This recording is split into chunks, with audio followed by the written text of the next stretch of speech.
Sarah spends 2 years and $180,000 getting her MBA from a top 10 program. David skips the degree, stays in his field, and uses that time to get 2 more promotions. They both believe they made the smarter call. Here is the thing, one of them is right, and the answer depends entirely on a number most people never calculate, the real break-even point. Let's make this comparison fair. Sarah and David both have 3 years of work experience in marketing. Both earn $75,000 per year. Both are the same age, same city, same ambition. Sarah gets into Kellogg. David gets passed over for a promotion and decides to double down on certifications instead. The MBA math starts on day 1 of school, and it is brutal. Sarah's tuition and living expenses, $87,000 per year, $174,000 over 2 years.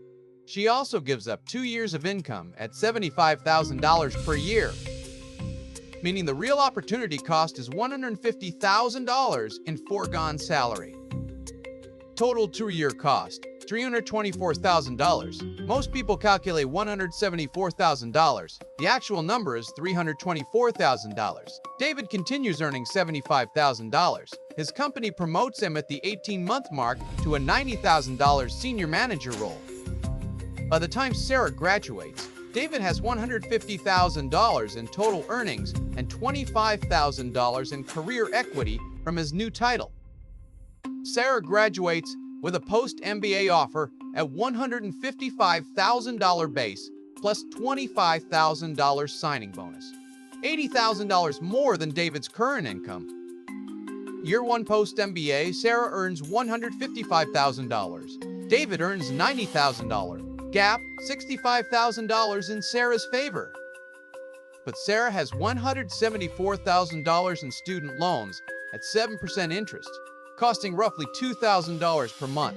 After loan payments, her disposable income advantage narrows significantly. Year 3, Sarah is promoted to associate principal at $185,000. David reaches director at $110,000 gap, $75,000 per year. Sarah's loans are paid down to $130,000. Year 5, Sarah reaches principal at $220,000. David reaches VP at $140,000. The gap holds at $80,000 per year. Sarah's loans are nearly paid. For the first time, she is genuinely ahead in both income and net worth. Year 8, Sarah earns $260,000 in consulting, on track to partner. David earns $175,000 as SVP. Gap, $85,000. But David has been investing the salary differential, money Sarah was using for loan payments, for 8 years. His investment portfolio is now $180,000 larger than Sarah's. Year 10 is the break-even point. On a net worth basis, total earnings minus debt and interest plus investment growth, Sarah and David are essentially equal. The MBA took Sarah 10 years to break even in actual wealth terms, not just salary. So who wins? The answer is not as simple as yes MBA or no MBA. MIT Sloan data shows MBA graduates in consulting and finance consistently earn 40% to 70% more than non-MBA peers by year 15.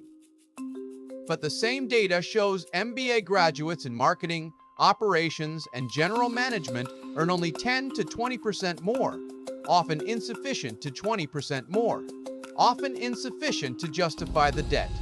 The school and field matter enormously. A Harvard MBA in private equity breaks even in 4 years. A mid-tier MBA in brand management may never break even. There is also the network factor, which is real and nearly impossible to quantify. Top MBA programs function as access portals to deals, partnerships, and board seats simply not accessible otherwise. That value does not show up in salary data. And David's path: no debt, uninterrupted career momentum, compound growth from year 1, has a lower ceiling but a higher floor. He arrived at 40 with 0 school debt and a healthy net worth. Before you spend $180,000 and 2 years of career momentum on a degree, Run your personal break-even number. Total cost, including foregone income, divided by the annual salary premium you can realistically expect. That number tells you how long before you actually come out ahead. For most people in most fields, it is longer than they thought.